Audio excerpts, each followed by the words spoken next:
Welcome to the Deep Dive. Today, we're jumping into something pretty special, actually. This was requested by Jacob from Warren, Arkansas. Jacob, we hear you're a big Counter-Strike 2 fan, so yeah, this one's definitely for you. Hope you enjoy it. Right, so this is Season 3, Episode 36. We're calling this season Games, Gaming Reviews, and More. Seems fitting. And a quick shout-out before we get going. Big thanks to Misha St. Ors, Adobe creator, gamer, and the producer pulling the strings on this whole deep dive conversation. Thanks, Misha. Okay, Counter-Strike 2. It's more than just a game, isn't it? Oh, absolutely. It's huge. A phenomenon, really. Yeah, like it's this whole legacy, right? Spanning over 2 decades, always delivering that elite competitive experience. Mm-hmm. But the CS2, it's not just an update. Our sources are calling it the largest technical leap in Counter-Strike's history. That's a pretty bold claim. It really is. And, what's super interesting here is that Valve didn't just, polish CSGO. Yeah. They fundamentally rebuilt the game. From the ground up. Pretty much, yeah. And for players like Jacob, this isn't just about, prettier graphics, so they are much better. It's how that technical leap fundamentally changes every single tactical decision, every move, every shot you take. Okay, so let's really unpack that. Yeah, we should dig into what that actually means for the experience and, the future of competitive CS. All right, so setting the stage, Counter-Strike. It's been a titan, right? Since 1999, pioneering that objective-focused gameplay. Over 2 decades. It's kind of amazing when you think about it. It really is. And then Counter-Strike 2 just arrives as a free upgrade to CSGO, which was already massively popular. That free upgrade part was key. It let the whole community move over together pretty seamlessly. Smart move. Definitely. Now, connecting this to the bigger picture, the core of this whole leap is the move to the Source 2 engine. Okay, Source 2 engine. Sounds technical. What does that actually do for the player? Right. It might sound like jargon, but it translates directly into, a totally modern gameplay feel. You've got physically based rendering, meaning light in materials look and behave way more realistically, like the way light glints off a gun or how reflections work on wet ground. It adds these subtle, realistic visual cues. But it's not just looks. State-of-the-art networking. That's huge for a shooter. Yeah, responsiveness is everything, right? Yeah. Milliseconds matter. Exactly. It aims for a smoother, much more responsive experience. And, crucially for CS, upgraded community workshop tools. That empowers the community, the map makers, the skin creators. So the players are still shaping the game. Absolutely. Even more so now, potentially. Wow. Okay, so even after 20-plus years, they're still innovating on the core stuff.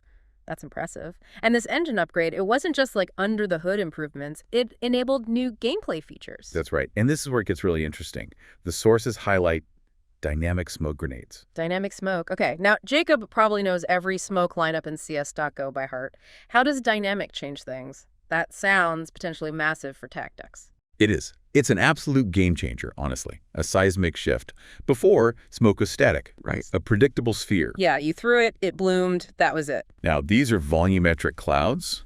They react to bullets, to explosions. Wait, so you can shoot through smoke now? Make a hole? Temporarily, yes. A well-placed bullet can carve a fleeting sightline. Just a glimpse, maybe enough for a quick pick. Or an HE grenade can blow a section clear for a moment. Whoa. Think about site executes, like on Inferno B site or Dust Double long pushes.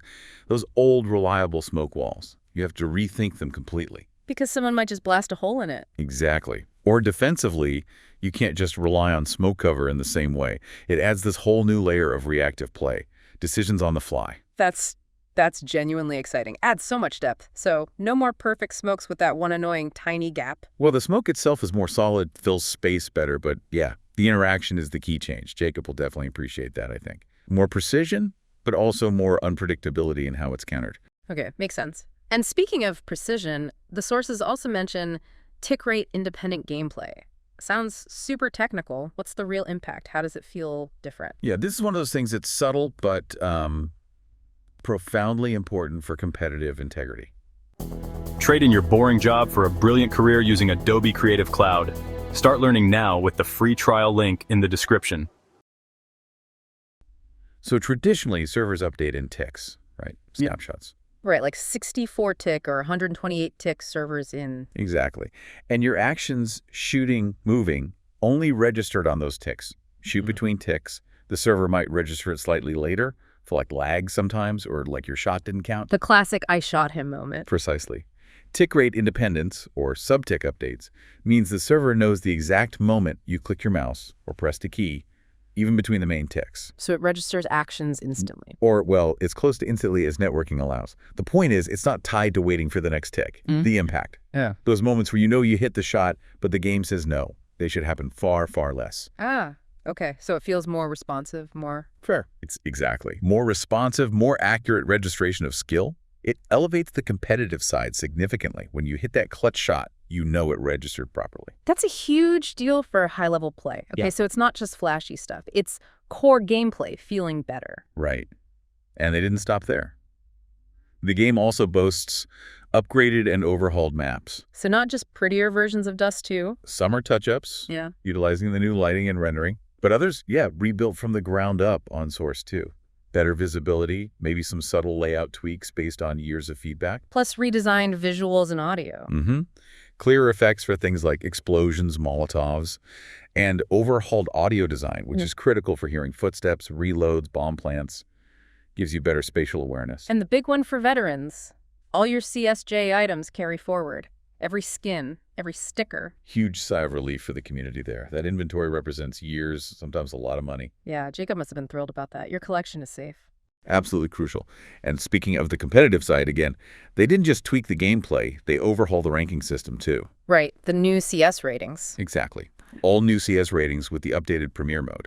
Plus global and regional leaderboards. It's a much clearer system now. So a proper ladder to climb. Yes, a transparent path to measure your skill against everyone else, see where you stand. It really pushes that competitive drive, gives tangible goals. It directly addresses that elite competitive experience idea. Okay, so a massive overhaul like this.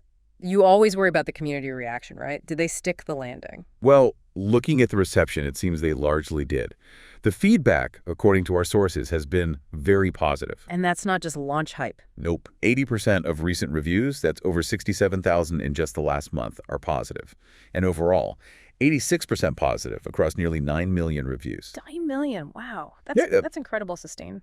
It really is. Yeah. Now, were there bumps? Absolutely. Launch had its issues. Community had feedback, things they wanted changed or fixed.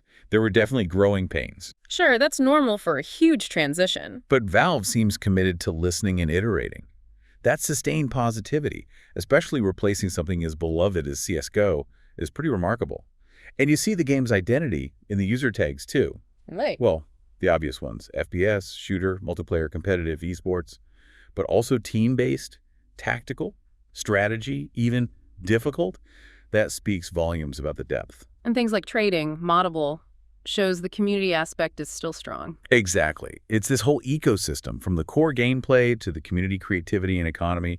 It paints a picture of a really rich, multifaceted game. It's also worth remembering CSGO itself won that Labor of Love award back in 2020 at the Steam Awards. Right, which is given for games that get ongoing support years after release. That really shows Valve's long-term commitment, doesn't it? They were nurturing this thing long before CS2, setting the stage. You can see why players like Jacob feel so invested. That award really highlights their long-term vision. Which brings us to accessibility. Ah. How do you get into this competitive giant? Well, the good news is Counter-Strike 2 is free to play. Which is amazing, really.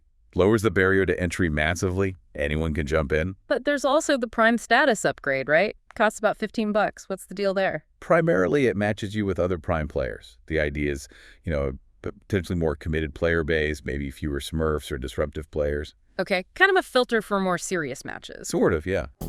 Trade in your boring job for a brilliant career using Adobe Creative Cloud. Start learning now with the free trial link in the description. And you also become eligible for Prime exclusive drops, souvenir items, weapon cases, things like that. It's a pretty common model. Yeah. Accessible core game, optional premium status. Makes sense. And standard stuff like in-game purchases for cosmetics, online chat. Yep. And crucially for competitive play, VAC. Valve anti-cheat. Gotta have an anti-cheat. Absolutely vital. Maintaining fair play is a constant battle, but VAC is their system for trying to keep things clean. Essential for competitive integrity. And the game's reach is pretty wide too, right? Lots of languages. Oh yeah, truly global. English plus 28 other languages supported for the interface, many with full audio and subtitles too. Huge international community. cross-platform multiplayer, too. Between Windows and SteamOS plus Linux, yes. So PC players can all play together. Plus all the Steep integrations, trading cards, workshop. It's deep in that ecosystem. And technically, what do you need to run it? It's available on Windows and SteamOS plus Linux. Needs at least 8 gigs of RAM and about 85 gigs of storage space. Pretty reasonable, actually, for how good it looks and what it's doing under the hood. And content-wise, it's a shooter, so... Yeah, developers describe it as including intense violence and blood. It's a mature-rated tactical shooter. Definitely reflects that. Okay. Wow. What an incredible journey, then, through Counter-Strike 2. From those early mod roots over 2 decades ago to this super modern Source 2-powered beast. It's really clear why Jacob and, well, millions of others are so hooked. They innovated massively but kept that core DNA. Oh, they really did. Set a new bar. It really feels like it. Absolutely. Thanks for joining us for this deep dive. It's been a pleasure. We'll see you next time. See you later. And that's a wrap on this deep dive. I'm Misha, and let me send out a huge thank you for listening. If you want more content on gaming, education, or other fun stuff, head over and find me on YouTube. Link is in the show notes. Thanks again for tuning in, and I'll catch you on the next deep dive.